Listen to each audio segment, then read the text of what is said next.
Year 1950 के and में America के लॉस एंजलिस और कैलिफोर्निया की सड़कों पर एक ऐसे सीरियल किलर का आतंक था जो अपना शिकार सिर्फ एज्ड वुमेन को बनाता था। ये सीरियल किलर पहले उनका रेप करता था और फिर बड़ी बेरहमी से उनकी हत्या कर देता था।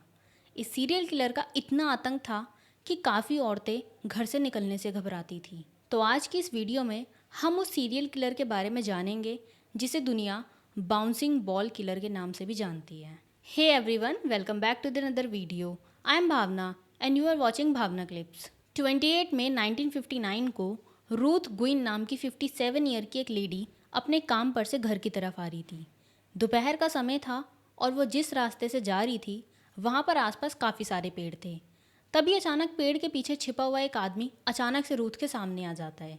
उसके हाथ में एक मोटा डंडा था और वो आदमी अचानक से रूथ के ऊपर हमला करना शुरू कर देता है, जिसकी वजह से रूथ बुरी तरह घायल हो गई थी। ये करने के बाद वो आदमी रुका नहीं, बल्कि रूथ को बालों से पकड़कर घसीटते हुए पार्किंग एरिया में ले गया, जहां उसने उसके साथ रेप किया। रूथ के चिल्लाने की आवाज़ कुछ लोगों को सुनाई दी और जब ये लोग उसके करीब आते हैं तो इतने में वो आदमी उनके आने की आहट सुनकर वहां से भाग जाता है। सारे लोग रूथ को हॉस्पिटल ले गए, मगर ट्रीटमेंट के दौरान ही रूथ ने दम तोड़ दिया और उसकी मौत हो गई। बताया जाता है कि आज से 7 साल पहले भी रूथ के ऊपर हमला हुआ था।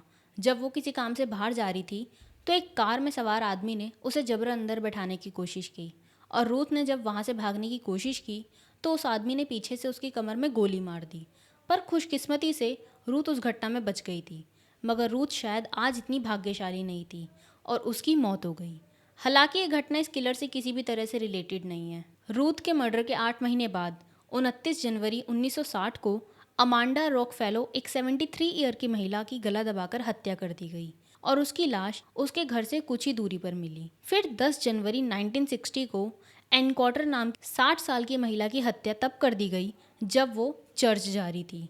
ऐसे ही मई 1960 में भी 3 महिलाओं की हत्या भी हुई थी जब वो किसी काम से बाहर जा रही थी। कुछ केसेस की इन्वेस्टिगेशन में पता चला कि इन महिलाओं की हत्या से पहले उन्हें सेक्सुअली असॉल्ट भी किया गया था और अब तक इन सभी मर्डर से पुलिस बहुत परेशान हो चुकी थी। उनके ऊपर प्रेशर बढ़ता ही जा रहा था, लेकिन उनके पास हत्यारे से जुड़ा कोई भी सबूत नहीं था। इसी बीच 26 जून 1960 को एक और मर्डर हो गया।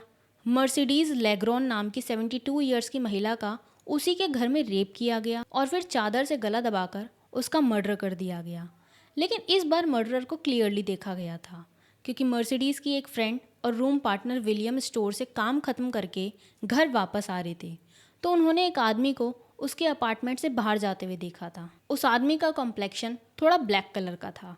हाइट उसकी ऑलमोस्ट 6 फीट के आसपास थी और वेट लगभग 70 केजी था। जब उसको देखा गया तो उसने सनग्लासेस भी लगा रखे थे और उसके हाथ में एक वाइट कलर की बॉल थी जिसे वो उछाल रहा था। जब इस कातिल के हुलिया के बारे में मीडिया तक बात पहुंची तो मीडिया ने तरह तरह के रूमर्स फैलाने स्टार्ट कर दिए और यहीं से उस किलर का नाम द बाउंसिंग बॉल किलर पड़ गया। पुलिस ने उस आदमी का स्केच बनवाया और शहर में जगह जगह चिपकवा दिया, ताकि किसी भी आदमी को इससे मिलता जुलता कोई शख्स दिखता है तो पुलिस उस तक पहुंच जाए। कुछ ही दिन में पुलिस को खबर मिली कि स्केच से मिलता जुलता एक आदमी मॉल में देखा गया है, जिसके हाथ में भी सेम रबर की वाइट कलर की बॉल है। पुलिस मौके पर पहुंच गई और उस आदमी को अरेस्ट कर लिया। इसका नाम नोबल हार्पर था, जो कि बस धोने का काम करता था। उसका चेहरा हूबहू स्केच वाले आदमी से मेल खा रहा था, लेकिन इसकी हाइट उस आदमी से कुछ ज़्यादा ही थी। इन्वेस्टिगेशन में ये बात साफ हो गई कि ये वो आदमी नहीं है जिसकी पुलिस को तलाश है, इसलिए नोबल को 2 दिनों तक जेल में रखने के बाद पुलिस ने उसको रिहा कर दिया। 10 जुलाई को सैन डियागो में एक और आदमी को अरेस्ट किया गया, जिसकी शक्ल स्केच वाले आदमी से हूबहू मिल रही थी। उसके जूते भी उस आदमी से मेल खा रहे थे, जिसके बारे में विलियम्स ने पुलिस को बताया था। लेकिन इस आदमी के खिलाफ भी कोई ठोस सबूत नहीं मिला, जिस वजह से उसे भी छोड़ना पड़ा। कुछ दिन बाद किसी कॉलेज के अपार्टमेंट में एक औरत की चिल्लाने की आवाज़ सुनी गई, जिसके तुरंत बाद पुलिस को इन्फॉर्म किया गया। जब पुलिस मौके पर पहुंची तो उन्हें एक आदमी कार में बैठता हुआ दिखा। इसका नाम जॉन था, जो कि 35 साल का था। पुलिस ने उसे अरेस्ट कर लिया और आसपास की जगह की तलाशी करनी शुरू की। तभी पुलिस को एक 19 साल की लड़की की लाश मिली, जिसका नाम नीना था। इसकी गला दबाकर हत्या की गई थी। जॉन ने इस हत्या की जिम्मेदारी अपने ऊपर ली और उसने पुलिस को बताया कि नीना को उसने अपनी कार में लिफ्ट दी थी। उसने बताया कि वही द बाउंसिंग बॉल किलर है। पुलिस को अब अहम सुराग मिल चुका था। उन्होंने जॉन का पॉलीग्राफ टेस्ट लेने का फैसला किया। जब जॉन का पॉलीग्राफ टेस्ट हुआ तो उसने नीना की हत्या की बात कबूल की, जो कि सच भी निकली। पर जॉन ने जो खुद को बाउंसिंग बॉल किलर होने की बात बोली थी, वो बात इस टेस्ट में झूठ निकली। इसलिए नीना के कत्ल का इल्ज़ाम जॉन के ऊपर लगा, लेकिन बाउंसिंग बॉल किलर उसे नहीं माना गया और उसे उम्र कैद की सज़ा मिल गई। लेकिन अभी भी पुलिस को जिस सीरियल किलर की तलाश थी, वो अब भी उनकी गिरफ्त से दूर था। टाइम के साथ डाउट के आधार पर कुछ और लोगों को अरेस्ट किया गया, लेकिन सबूत की कमी के कारण उन्हें भी पुलिस को छोड़ना पड़ा। समय के साथ ये हत्याएं कम होती गई और धीरे धीरे लोगों के जहन से ये किलर उतरता गया।